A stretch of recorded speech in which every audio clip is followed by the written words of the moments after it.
जय हिंद दोस्तों, स्वागत है आपका आपके अपने YouTube चैनल चुन्नू जी के सेंटर पर। मैं राकेश कुमार राय उर्फ चुन्ना आपके लिए जीके जीएस प्रैक्टिस सेट में एक बार फिर लेकर आया हूँ गवर्नर जनरल और वायसराय के बारे में। तो चलिए इसको देखते हैं। ये बुक जो है वो घटना चक्र जीएस पॉइंटर 2023 का अपडेटेड बुक है, तो इसको पूरा जरूर देखिएगा। तो चलिए देखते हैं इसको।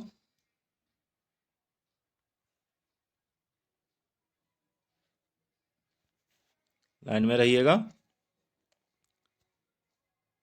तो खुलने में समय लग रहा है, बस खुल जाएगा।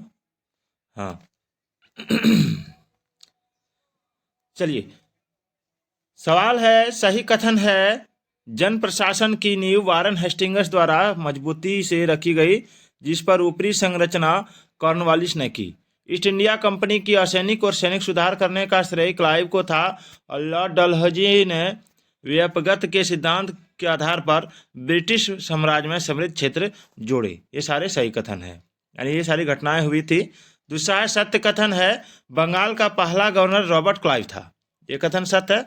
और बंगाल का प्रथम गवर्नर जनरल वारन हेस्टिंग्स था और भारत का प्रथम governor general Lord William Bentinck था। इसको याद रखिएगा।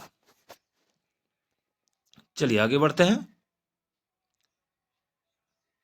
घटनाओं के घटित होने का कालानुक्रम है। बक्सर का युद्ध 22 अक्टूबर को हुआ था। 1764 को क्लाइव का पुनः भारत आगमन 3 मई।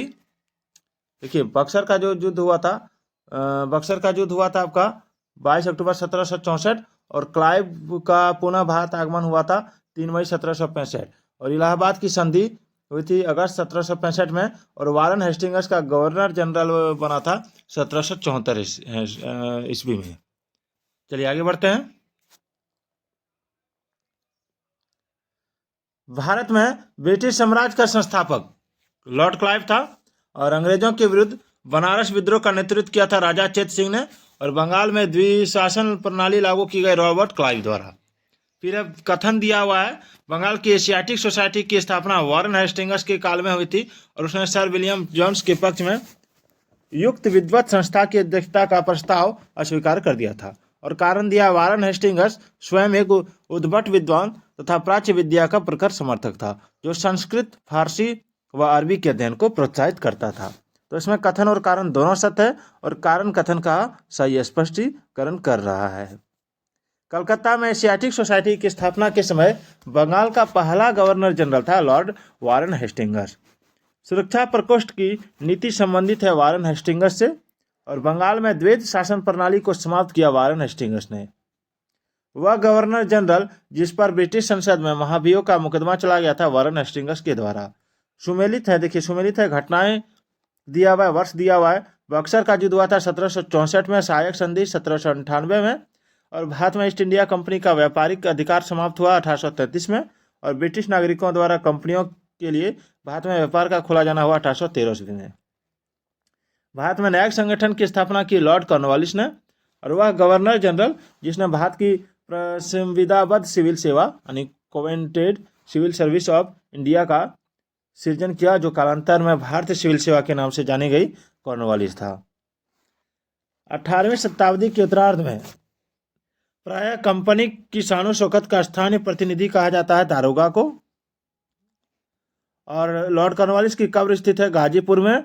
1810 ईस्वी की बसिन की संधि पर हस्ताक्षर हुए थे अंग्रेज तथा बाजीराव तो के मध्य।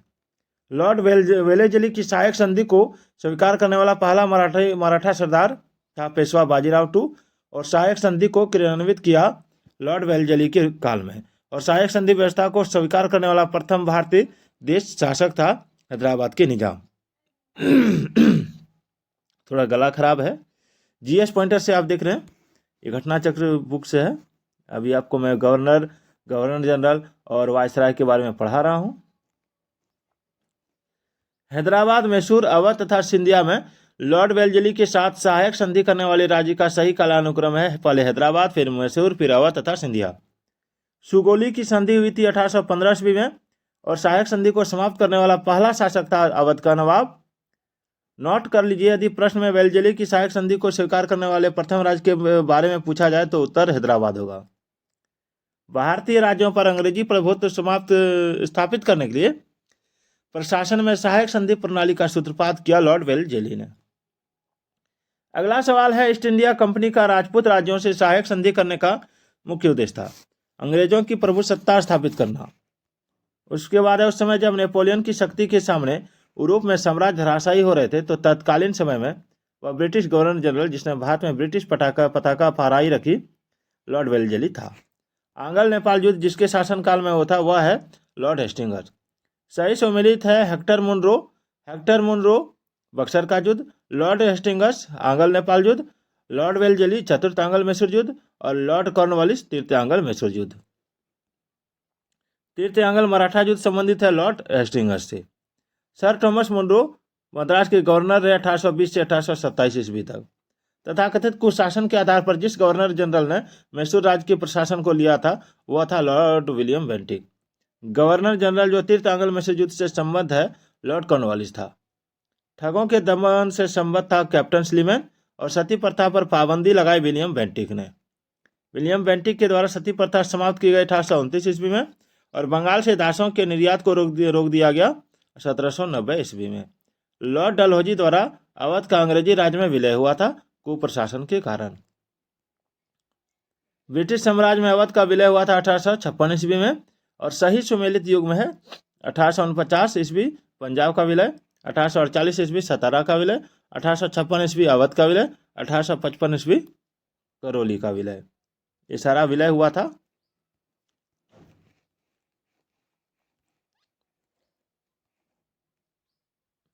बागात रियासत का ब्रिटिश साम्राज्य में विलय हुआ 1850 में। वह गवर्नर जनरल जिसने विलय की नीति नियोजित एवं क्रियान्वित की डलहौजी था। जेम्स एंड्रेज रैमजे भारत के जिस गवर्नर जनरल का वास्तविक नाम था वह था लॉर्ड डलहौजी। और भारत में ब्रिटिश शासन के दौरान संबलपुर तथा सतारा राज्यों के विलय का सही क्रम है सतारा, संबलपुर, झांसी। अंग्रेजों द्वारा सिंध विजय संपन्न हुई लॉर्ड एलन बैरो के समय और सिंध पर ब्रिटिश ने कब्जा किया 1843 ईस्वी में। जब अवध का ब्रिटिश साम्राज्य में विलय हुआ उस समय अवध का ब्रिटिश रेजिडेंट था जेम्स आउटरम। और भारत में प्रथम रेलवे लाइन जिस ब्रिटिश गवर्नर के समय बिछाई गई थी वह था लॉर्ड डलहौजी। भारत में प्रथम रेल लाइन का निर्माण हुआ था बम्बई और थाने के मध्य और भारत में पहली रेलवे लाइन शुरू हुई 1853 ईस्वी में। वह कंपनी जिसने सर्वप्रथम भारत में रेल यात्रा प्रारंभ की ग्रेट इंडियन पेनिनसुला रेलवे था। ब्रिटिश भारतीय राज्य क्षेत्र का अंतिम मुख्य विस्तार हुआ लॉर्ड डफरिन के समय में। पब्लिक वर्क्स डिपार्टमेंट को 1845 से 1855 ईस्वी के दौरान स्वरूप देने वाले थे लॉर्ड डलहौजी। विधवा पुनर्विवाह अधिनियम क्रियान्वित किया गया लॉर्ड कैनिंग के शासनकाल में और 1 नवंबर 1858 को महारानी विक्टोरिया का घोषणा पत्र इलाहाबाद में पढ़कर सुनाया था लॉर्ड कैनिंग ने। भारत का प्रथम वायसराय था लॉर्ड कैनिंग और अपने पुत्र के स्थान पर दूसरे उत्तराधिकारी को गोद लेने के अधिकार को पुनर्स्थापित किया था 1858 ईस्वी की साम्राज्ञी की घोषणा ने। महारानी विक्टोरिया को भारत की साम्राज्ञी नियुक्त किया गया 1877 ईस्वी में। वह गवर्नर जनरल जिसने भारत में दास प्रथा को समाप्त किया था लॉर्ड एलन बैरो था। सही सम्मिलित युग में लॉर्ड कॉर्नवालिस अस्थायी बंदोबस्त से संबंधित है, लॉर्ड वेलेजली सहायक संधि से, लॉर्ड डलहौजी व्यापक का सिद्धांत, लॉर्ड कैनिंग 1857 का विद्रोह, लॉर्ड हेस्टिंग्स तृतीय आंग्ल मराठा युद्ध और लॉर्ड विलियम बेंटिक था 1829 ईस्वी का 17वां रेगुलेशन। आप देख रहे हैं जीएस पॉइंटर इतिहास से। चलिए आगे बढ़ते हैं। अस्थायी बंदोबस्त प्रारंभ किया था लॉर्ड कॉर्नवालिस के शासनकाल में और पेशवाई को समाप्त किया था पेशवाशिप को 1818 ईस्वी में। सही सम्मिलित है सर जॉन शोर निष्क्रियता थे ये। लॉर्ड एलन बैरो सिंध का विलय किया और लॉर्ड डलहौजी अवध का विलय किया और लॉर्ड वेलेजली चतुर्थ आंग्ल मैसूर युद्ध से संबंध थे। सही सम्मिलित है लॉर्ड डलहौजी अवध का विलीनीकरण में। लॉर्ड डफरिन भारतीय राष्ट्र कांग्रेस की स्थापना के समय थे। Lord William Bentinck charter account 1833 का पारित किया था इन्होंने और लॉर्ड लिटन द्वितीय आंग्ल अफगान युद्ध का आरंभ होने के समय थे ये। राजपूताना की देशी रियासतों के साथ वर्ष 1817 से 18 की अधीनस्थ संधि की बातचीत की थी चार्ल्स मेटकॉफ ने। वह गवर्नर जनरल जो चतुराईपूर्ण निष्क्रियता की नीति के साथ जुड़ा है जॉन लॉरेंस थे। भारत में वित्तीय विकेंद्रीकरण प्रारंभ किया था लॉर्ड मेयो ने और भारत में अंग्रेजों के समय में प्रथम जनगणना हुई लॉर्ड मेयो के कार्यकाल में। वायसराय जिसकी हत्या अंडमान निकोबार द्वीप समूह में जब वे भ्रमण पर थे एक दंडित अपराधी द्वारा की गई तो लॉर्ड मेयो की। अफगानिस्तान के प्रति एक जोश भरी अग्रणी फॉरवर्ड नीति का अनुसरण करने वाला गवर्नर जनरल था लिटन। भारत का वायसराय सबसे दीर्घ काल तक रहा लॉर्ड लिनलिथगो लॉर्ड कर्जन द्वितीय सर्वाधिक कार्यकाल तक रहा इन्होंने। भारत में स्थानीय स्वायत्त शासित संस्था 1832 में सशक्त की गई थी लॉर्ड रिपन द्वारा। इल्बर्ट विल विवाद का संबंध था यूरोप के लोगों के मामले की सुनवाई करने के लिए भारतीय न्यायाधीशों पर लगाई गई अयोग्यता को हटाए जाने से। महिलाओं तथा बच्चों की करारावधि के घंटों को सीमित करने तथा स्थानीय शासन को आवश्यक नियम बनाने के लिए प्राधिकृत करने के लिए प्रथम फैक्ट्री अधिनियम का विग्रहण किया गया लॉर्ड रिपन के कार्यकाल में। और भारत में स्थानीय स्वायत्त शासन का जनक माना जाता है लॉर्ड रिपन को।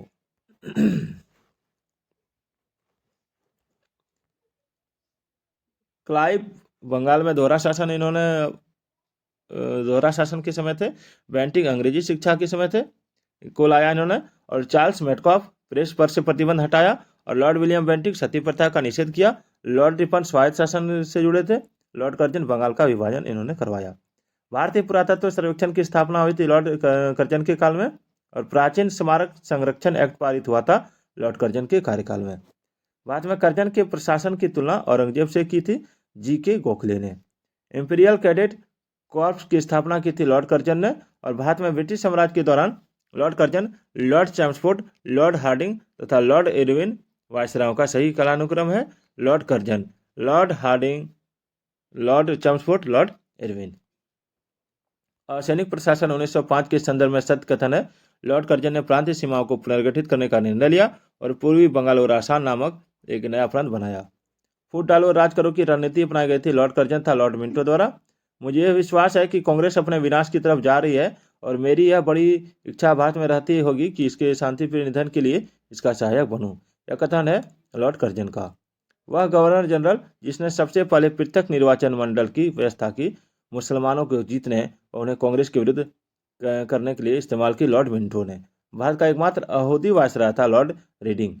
सही सुमेलित है Pitt's India act, Warren Hastings, doctrine of lapse जुड़े थे डलहौजी, वर्नाकुलर प्रेस एक्ट जुड़े थे लिटन से, इल्बर्ट बिल जुड़े थे रिपन से, ठगी का दमन किया था विलियम बेंटिंग ने, रिग फेंस की नीति अपनाई थी वारन हेस्टिंग्स ने और ब्रिटिश भारत की राजनीति का कलकत्ता से दिल्ली स्थानांतरित क्रियान्वित हुआ था लॉर्ड हार्डिंग के काल में। चलिए आगे बढ़ते हैं।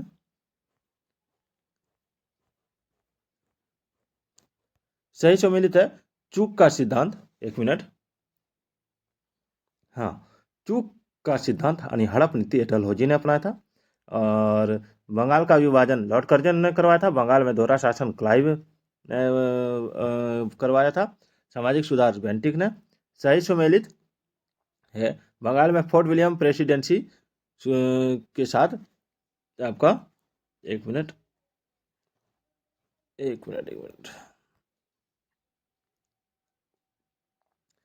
चार्ल्स कॉर्नवालिस के द्वारा और का दूसरा आर्लॉर्ड पहला मार्किस था।